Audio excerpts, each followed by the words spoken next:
Hello, everybody, and welcome to Electric City Sentai Denzicaster here on Geek Carolina, your weekly walk through the wonderful world of Tokusatsu. I'm your host, Mike, and this week I'm joined by... I'm Dave.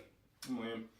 And today, at Dave's request, we are taking a trip into our own past with Kamen Rider Drive Surprise Future. So, Dave... Time jokes! So Dave has broke out the sweatshirt in July for the special occasion, but about the only thing useful on that right now is the hood. A lot of rain, man. Just saying. Well, we do have the air conditioning, and you look like the Unabomber. Take that off. Now I have life goals. Oh Lord. So anywho, Remember when the Unabomber first photo came out and everybody was like, "Oh God, it's Weird Al." So folks, before we get into this, remember, we always love your support and we love your feedback. So if you haven't already, hit the subscribe button down below. If you like the video, give us a thumbs up. If you don't like the video by the time we're done, it's probably Dave's fault. Give it a thumbs down and reaffirm that for us in the comment section below. Hashtag Dave's fault. Yes, hashtag Dave's fault. Hey, for the first time, it's not mine. So a little bit of background, because we don't really do a lot of these here on Denzicaster. We don't normally do too many movies related to the Toku shows we watch. We did a handful of them when we were a podcast. Dave and I had a wonderful exchange over a Kamen Rider Fies movie once. But yeah, by the way, Bando Namco, please don't sue. So it's free advertising, folks. So how old is the game? This shirt's available on our Redbubble store. This sweatshirt's available on our Cafe Press store. That shirt is available on neither of them because we... Actually, this shirt is available no fucking where ever It's anymore. somebody's yard sale. Yeah. Possibly. Or possibly on Redbubble, because there are some folks on there that completely ignore American copyright. But Hey! That notwithstanding. Yeah, no, I remember some of the Kamen Rider movies that we watched. We watched the one where they were like, every Kamen Rider when the movie came out. And then we watched the second one. That one was fun. We've watched some of the big, massive crossover ones, but not necessarily the ones that are... Just dedicated to that one dedicated episode. to the one season. The one season. So... Which this was a first for me. So the Kamen Rider franchise has a very long history, actually, of having movies dedicated or taking place within the season they come out and starring that year's hero. It goes all the way back to the origins of Kamen Rider back in 1971. When the Heisei era of Kamen Rider begins with Kamen Rider Kuga, it becomes sort of an annual thing, and for many, many years now, they have done it as part of an annual film festival type series as a double bill with whatever the Super Sentai movie is for that year. So, for instance, this movie debuted on August 8th, 2015, on a double bill with the movie for Shuriken Sentai Ninja, also known as that Super Sentai show we punched out on 10 episodes in. But this was the summer movie for Kamen Rider Drive. For anyone trying to figure out exactly where this fits into the Kamen Rider Drive timeline, it takes place right after episode 40. There was a lot of commercials during the episodes, I remember that. That's another thing. They have a tendency that during the opening credits, whenever it's time for one of the movies, they'll actually change the opening credits to more or less be a trailer for the movie. So, but yeah, this episode takes place between episode 40 of Kamen Rider Drive and just prior to one of the specials, which was Kamen Rider Drive Saga, Kamen Rider Chaser, who got his own movie. So it takes place right before his movie. It is also considered a massive continuity error for Kamen Rider Ghost, but I'll explain that whole thing later. So long story short, first things first, of course, if you want the synopsis, there's a whole Wikipedia thing for that. Go do that. But the long and short of it is that a Roid Mute from the future comes back impersonating Shinosuke's future son, who at that point is unborn, and, well, unconceived for that matter. But comes back and with the intent of combining with his past self. They never name him in the episode, but officially he is called the Paradox Roid Mute. Or Roid Mood 108. Yes, he's numbered 108 in the episode. Weren't there only 108 Roid Moods? Yes, I believe there were only 108 total. That makes sense, the paradox thing.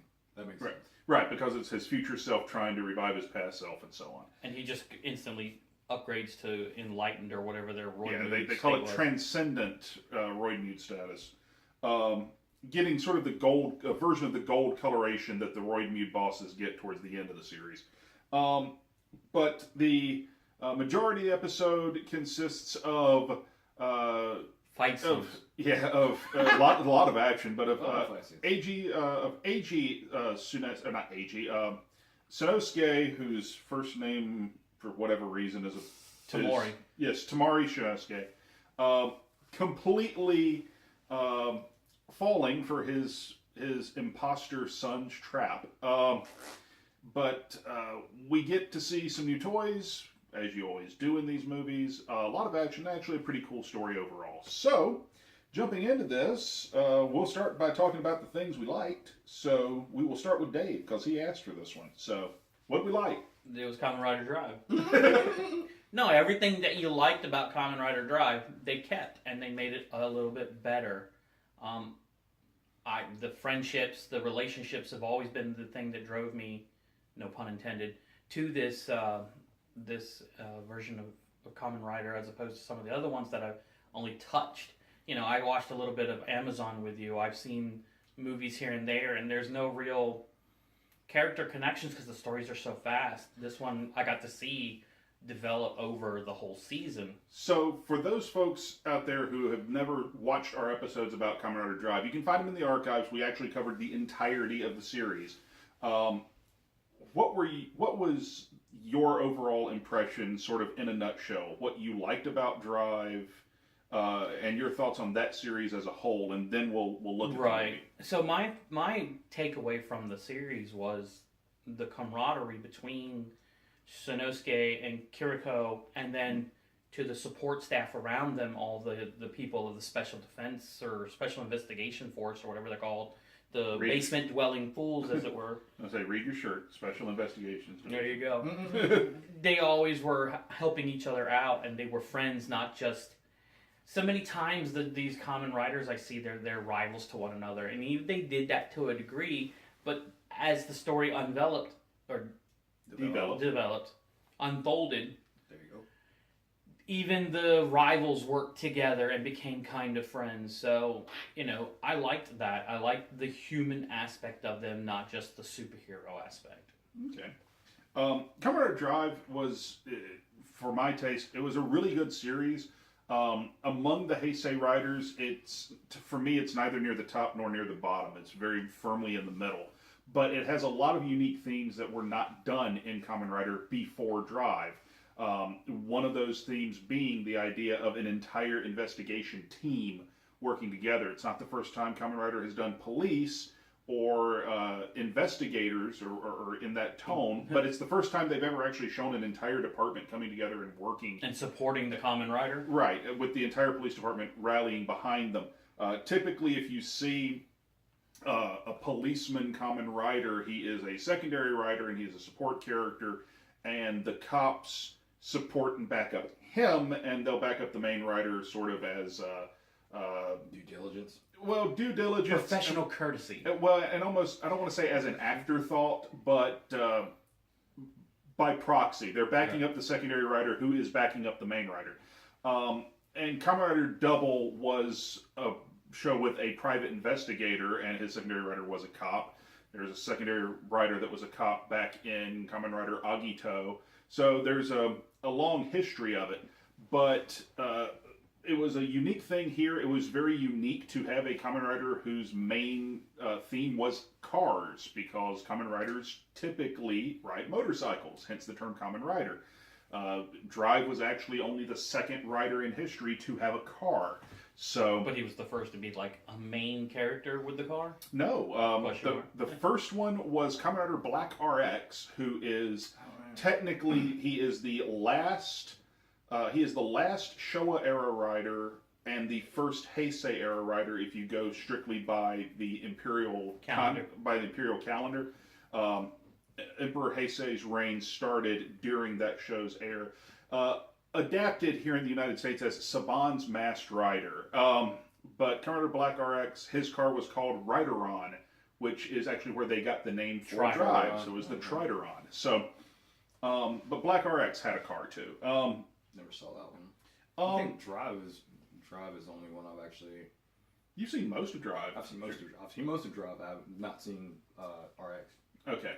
I haven't watched Black RX all the way through, but Kamen Rider Black which is the direct prequel to it, is one of my all-time favorite Kamen Rider series. So it's always on my list of stuff to watch. I just haven't got around to it. Heard of that one? I think you told me about it. Never actually.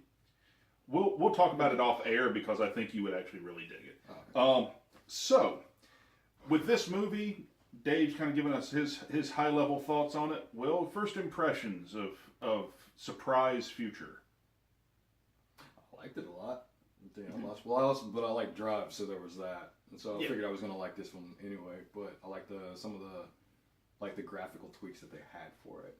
Like the transformation scenes. I remember them. It's been a minute since I've watched any of Drive, but the transformation sequence in this one, it seems like they tweaked it just a bit more. They usually do for the movies. So I mean, I get that, but still, it just seemed like a bit more. CG was often a complaint about Drive amongst the group, especially with Joe.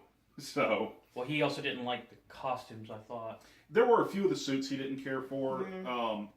And that's you guys usually had alternate views. If you liked the suit, usually he didn't care for it, and vice versa. Well, the thing with the suit, though, that the aesthetic part of the suit that I got around was like the tire. That was it, and I was just like, I see how that works. And then like the one where it wasn't across, but it was like kind of like on the side. I thought that was an interesting take on it. Right.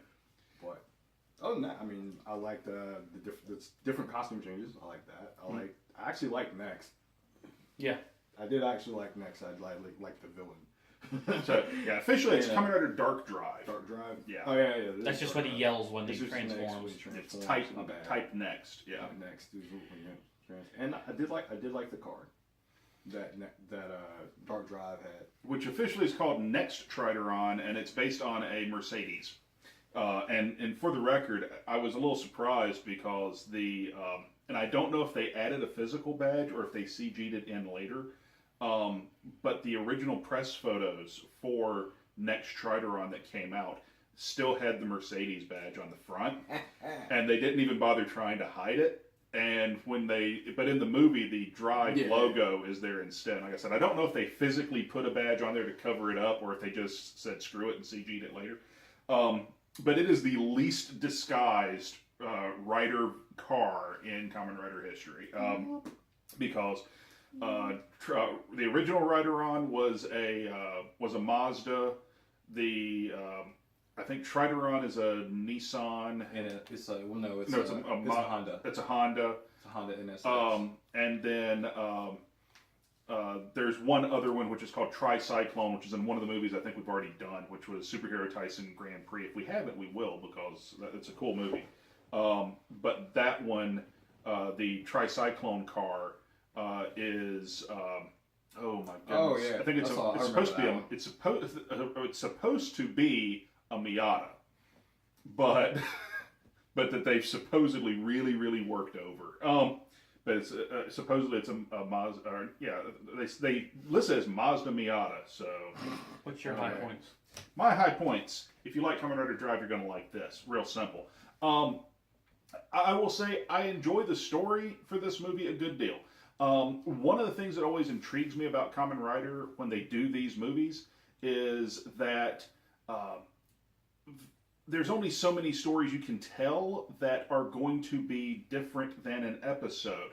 So when they come into this, the whole Future Son thing does not strike me as new. There have been cases in superhero stories where someone from the future comes back and tries to... Yeah, Back to the Future trope is a trope. Yes. So that's not anything really new to me, but one of the things that I really liked, and I've only seen it done in Kamen Rider one other time, was the whole conflict where they effectively tricked Shinosuke into destroying his own transformation device, where he destroyed his own Rider belt.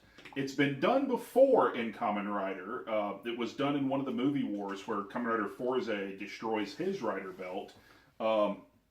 and then has to go back to the past to borrow the rider belt from his past self in order to help save the day. But here I really liked it, and when he does get the belt back, which is not the same physical belt, his new belt is the Dark Drive belt from the future.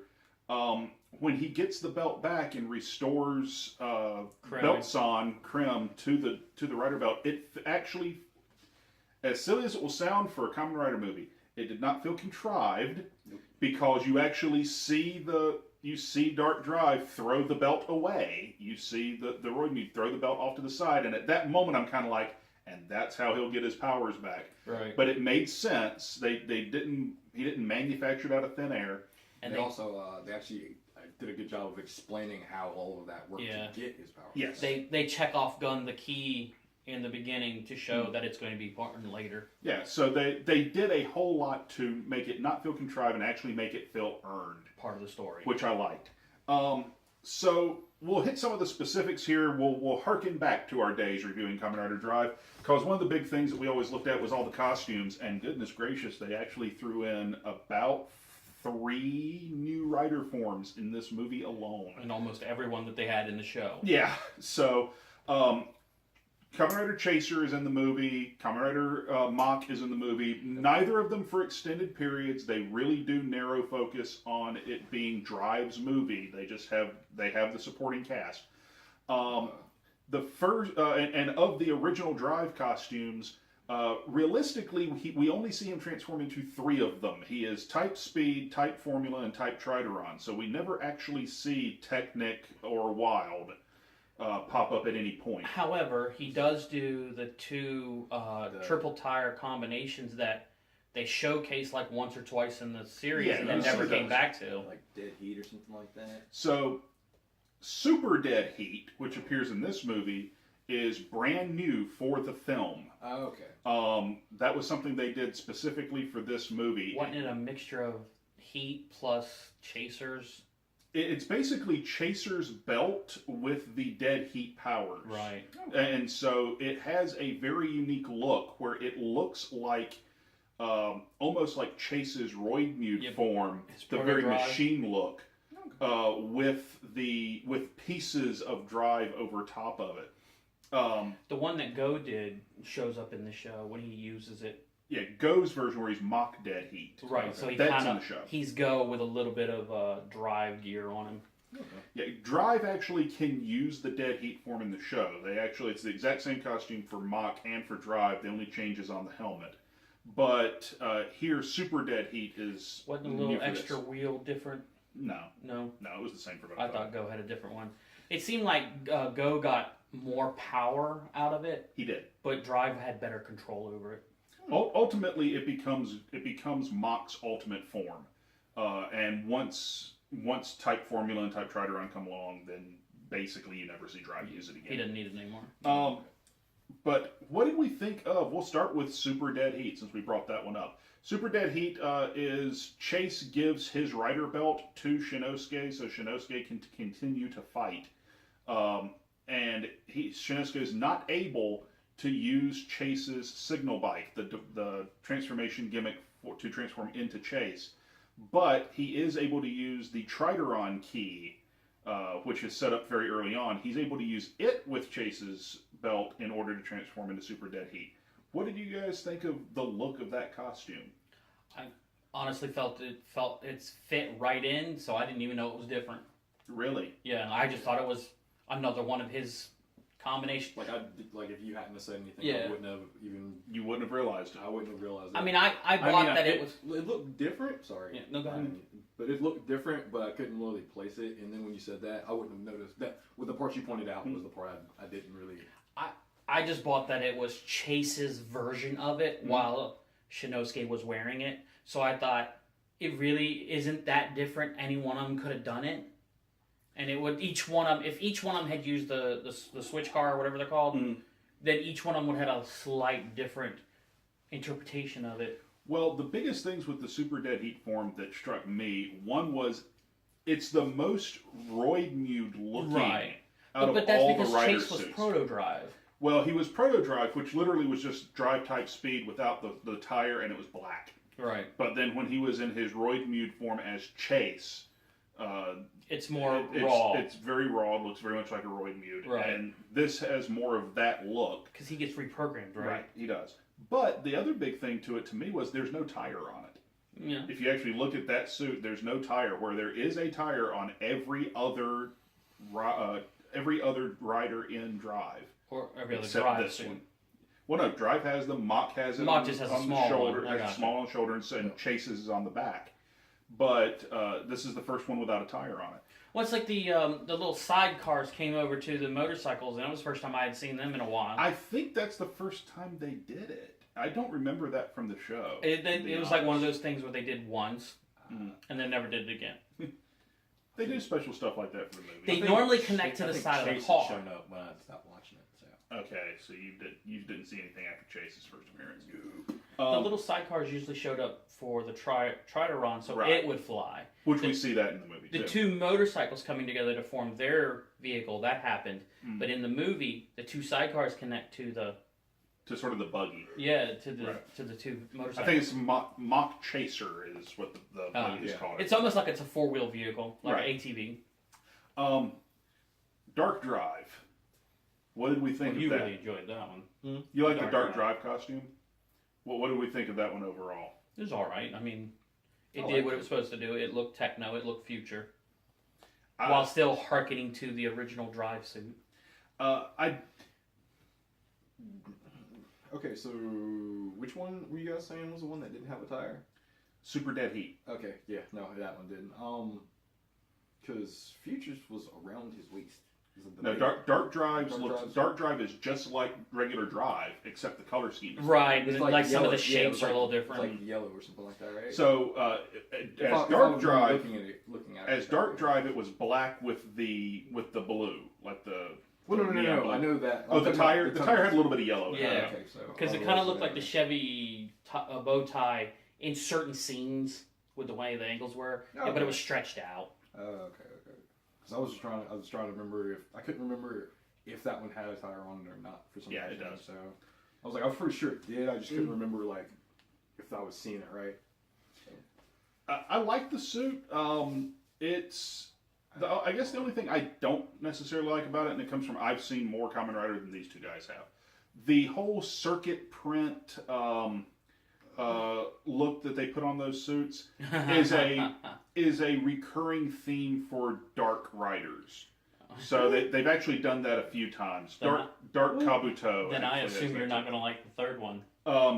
So that would be when Shinosuke transforms into future, basically type next of. He's not Dark Drive. He's Drive type next. It's like him and his son combine as almost like their Kamen Rider Drive upgrade. The vibe I got was that he's actually using his son's transformation. That it's Right. actually his son's version of the Drive suit. And I get that. It looked like Drive just with different color scheme. Right. Yeah. But I figured my thought process was it's his son's based off of where he actually uses the line, "I've taken back my son's drive." Yeah. So, it was the ugliest of the new suits. Yeah. Calling it the way it is. It was loud. Because It looked. It was late '90s neon tasting. Well, no, the pattern actually looked good on the car. On him, however, not so much. it didn't translate over well to a human being. And I liked it better on Dark Drive than Drive Type Next. And I say that, or excuse me, it's Drive Type Special. Yeah, When because when it even said shows special it. on his Yeah. tire. I liked it better. I liked it better on the car, and I liked it better as Dark Drive than Special. And I say that only because when it was on Special, it's yellow, like bright ass highlighter yellow, Neon stuff. So I could have done without that. Something that each of you liked out of this one. I liked the story, and it was nice to revisit the characters. I like the story and the special effects. So give me a little bit about something in the story that was a highlight for you. Well, I liked A couple of Kiriko. lines. Oh, go A ahead. couple of lines I thought were really good. Okay. But like the one that stuck with me was like the one that was said at the end, the one I was saying that the one about oh crap, something I can't remember. just justice is in the justice only in the moment to protect against the future to protect against the evil of the future, right? That kind of thing. I like stuff like that. Sorry, but it makes a lot of sense, and the car actually kind of like if that's the belt that his son was using, I'm guessing it might have some like residuals of memories of the old belt owner. Of the old owner. So maybe.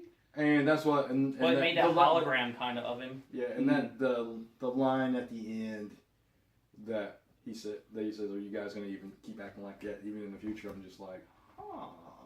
So he already knows. Well, we know after because we watched the whole series that they kind of start showing that they have a. Oh. They kind of go ahead and let that ship sail. That's a good thing. Anything that was that really stood out? I liked Kiriko calling out the councilman and telling him are we worried about our appearance or are we worried about doing our job? And it's one of those, to me, one of the classic hero tropes of you do what's right because it's right, not because it's easy, not because someone rewards you. You do it because it's what's need to be done. And she's always been my favorite character, and her bucking against the authority a little bit, all that stuff just made her shine. I always think that the biggest failing that Kamen Rider Drive ever had was not letting her step up into the main and actually hero. Become a rider. Well, I mean, they gave her the boots, they gave her the special gun, and then they never really let her showcase her ability and her willingness to do. She's as much as a hero as any of the other characters. Yeah. Kiriko is such a tremendous character in the show, and anyone that watches Denzi Blitz, if you just watched me wrap up my review of Space Sheriff Scheider, you know how strong I feel about if you have a strong female lead in what is typically a solo male hero show, don't screw it up. And please God, don't screw it up. And here they didn't do bad with Kiriko, but I agree with you, Dave, to a point. Is I actually think she earned being a writer by the time the show ended. So many times over. So it would have been nice for her to get to transform even once. On the other side, they didn't use her as the damsel in distress very often. So they stayed away from that trope. It happened once or twice. The relationship between her and her brother, or between her and Shinosuke, sometimes took more precedence over the character herself. But it was rarely done, and it was done with a little bit of class. My big highlight out of this, frankly, is the story and the fact that there are stakes here that you can buy. Right. They actually laser focus the story of this movie so well that it focuses on initially the relationship between Shinosuke and his future son. Then we see the heartbreak of the turn that his son was defeated in the future, and this guy has stolen his identity and come back. The manipulation. And then manipulated his way into this, and then it's basically a father's righteous anger that helps him save the day at the end. So you get a really good condensed hero's journey that's really well focused. And the stakes are believable because there's nothing that the Paradox Roidmute is doing in this movie that it flies in the face of what they could do in the television show. It's still the same overarching plot causing the global freeze and so on. So I like that a lot. So anything you didn't like? I think for me, if I have to pick a negative, it's nitpicking, but we'll go with it. There just wasn't enough room for the other characters, Medic, Heart, and Brain show up for a scene, but it's a cameo. The female doctor, the nerdy tech guy, even Lieutenant Oda, they didn't really have a lot to do. Captain June did what Captain June does. He was he's a scene stealer, not a scene maker. Mm-hmm. And, he's alright, so he does what his normal thing is. But, like you said, it was a laser-focused story, which makes it good, but if you're a fan of the series over a fan of a story, then you kind of miss out on those little... Well, and they really have to do that in these cases because it seems longer than it really is. It's longer than a regular episode of Drive, But these movies are typically only about 45 minutes long because it is part of a double bill that's aimed at kids. So they're not going to have the full 90 minutes. Yeah, or whatnot. it felt like it was an 80-minute movie. Yeah. Anything that you didn't care for in this, Will? He's having to think this long, folks. No, not really. It was, except for like what they've said, nitpicking, and that would be more of a, I'm a science person, and the whole, I get how Paradox works, and the Paradox character worked and everything, but the whole, everything that I've ever read about, even theories on time travel, is the whole thing about two objects of the same matter and destiny can't exist in the same space at the same time. Right. So 108 and 108 being right there next to each other, I was just like, shouldn't theoretically work by everything we know. yeah, but then I was like, because in some sci-fis, if they were actually to touch, they would nullify each other. yeah, and they would just dissipate. But I was just like, you know what? You're gonna take that part and we're just gonna flick you right out the window because I actually like this stuff. So, for me personally, and this one goes out to our Ronan and the No Mr. Joe. CG in this is as dodgy as Drive CG has ever been. I was sitting here thinking that if dodgy no in one parts. said that I would do the same thing you're doing. Like for Joe, who was with us, dodgy in parts. You're never right. gonna be perfect. the CG for Go is cheesy and cartoony. It's a little bit better in the movie, but it's still Actually, it's not even for Go. My biggest problem with CG was Or Drive, actually- I meant. or the show as a whole. My biggest gripe with this was actually where they CG whenever Drive CGs the vehicles. When they CG the vehicles, it looks really not good. they look And plastic. they look like CG vehicles. Now, the show itself is so fun and so immersive that more often than not, you'll forget. They do, and there's a lot of what they're doing with the cars that, frankly, you couldn't do as a practical effect. So CG is the only way for them to do it. There's some stuff they did in the series that you could have done with a practical effect, and they didn't, and I call that being lazy. But in this instance, in the movie, there was so much what they did you couldn't do practical. Well, the So- car driving More down the money than vehicle. brains, I mean, What's that? we're having more money than brains. Well, I mean, to me, a practical effect is always going to look better than CG Yes. because it's real. It will have weight, it will have gravity, it will have heft, and it will have scale. When But was this made? this was made in 2015. Yeah, they could have done a lot better. So, Well, like when the vehicle comes driving down the side of the road, or side of the building, obviously it's CG, but I think that one was done well. and placing that scene at night, when you have Helps. CG at night, it hides a multitude of sins. And then the monster excavator vehicle that was destroying things, it looked good. It looked good for a monster vehicle. It looked okay.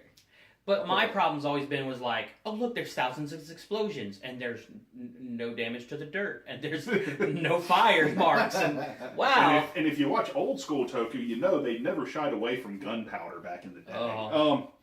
But that's my biggest gripe, is the same gripe I And always the have. car with always Drive. looks like crap when it flies. And I say that looking at shows that have come out, calling it the way it is. X8 CG wasn't too much better, but at least it had an excuse because it was supposed to be in a video game world. So if it looked a little fake, you forgave it. Ghost CG wasn't particularly great either. Build CG to me actually looks good. But then when again, you look at older episodes and the special effects are done better, then you kind of like where you could have, like Will said, you could have done better. Yeah.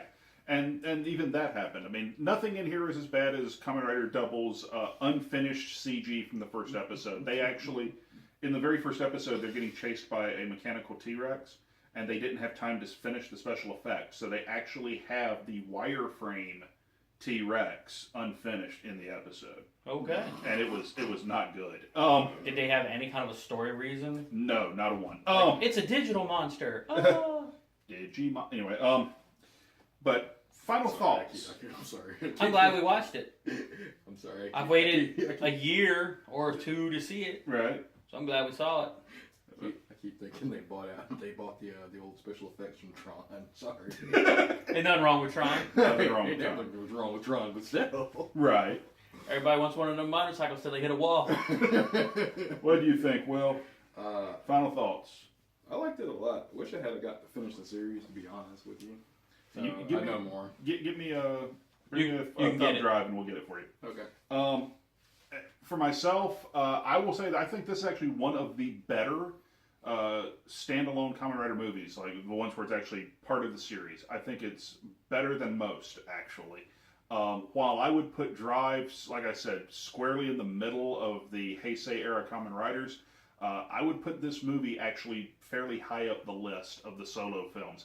If for no other reason than a whole lot of the solo films either take place after the series or as an alternate story to the series, which I don't hate necessarily alternate care stories for. most of the time. A lot of times I don't mind them, but some of the ones who come in Rider get really out there and funky. I mean, if you can do it well, then definitely Right. do it well. But I think the fact that you can watch this movie having never seen Drive and come away with most of the good points says a lot for the movie. It does. I think you could use it as a Introduction. teaser to Drive. Now, you would have people sitting there and go, well, when does this happen? When does this happen? And it does spoil a few things. It Well, spoils Chase's journey more than If the anything guy's else. like, if you're watching and you're like, you watch the movie and then you go back and you watch the first episode and then he's like, oh, that's the dude in purple. When does he become a good guy? Or Yeah. why isn't he using those other 7 suits I saw in the movie? Yeah. You'd have to tell the guy, you'd have to tell the person watching it with you, calm down. It's a it'll, journey. it'll get there. It'll get there. Our scoring system here on Denzicaster, because we actually have one now.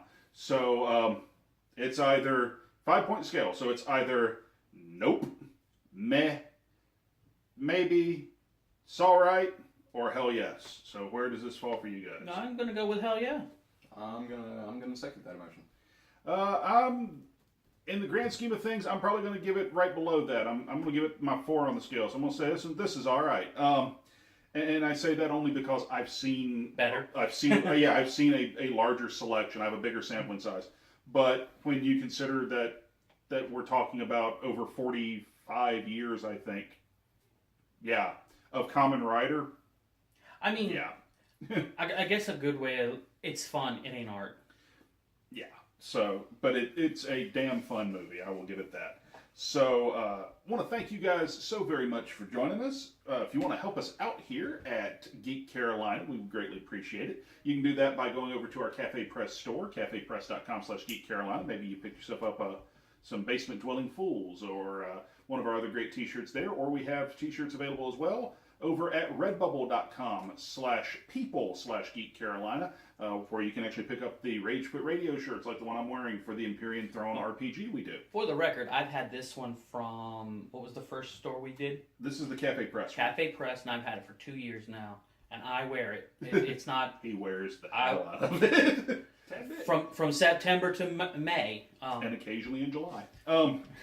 so it's held up very well. Yeah. So feel free to go over there, check those stores out. And of course, like I said, don't forget, share, like, subscribe, all the wonderful things you do here on YouTube. Follow us on social media, whether that is Facebook, Tumblr, what is it now? Facebook, Tumblr, Instagram, Periscope, Twitter. Those are the 5 we're on at the moment. I'm on Facebook. Yeah, he's on Facebook. But we've got stuff you can keep informed with us on any of those 5. Love to hear from you.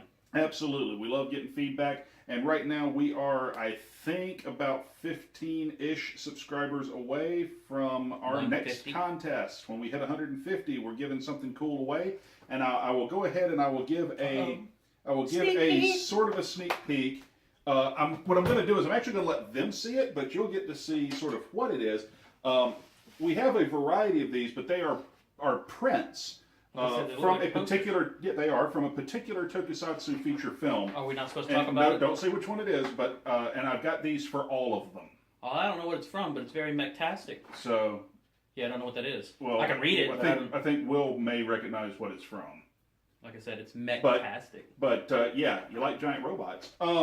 So Pretty cool. we got some stuff over here, and I have one other thing that this is a potential prize coming up in the future. I have to see if I can get more of these, but this may show up on Rage Quit Radio when we have more subscribers. So, Oh, well, I want that. Where did you get that?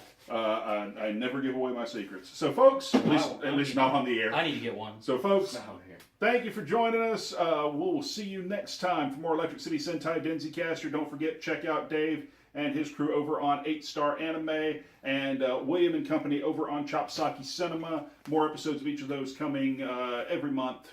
Right now it's like every couple of weeks because construction and time constraints. But hey, we're getting it all ironed out. Getting it cleaned out. New episodes of stuff every single week here on Geek Carolina. Until next time, for Dave, for Will, I'm Mike, and we'll see you around.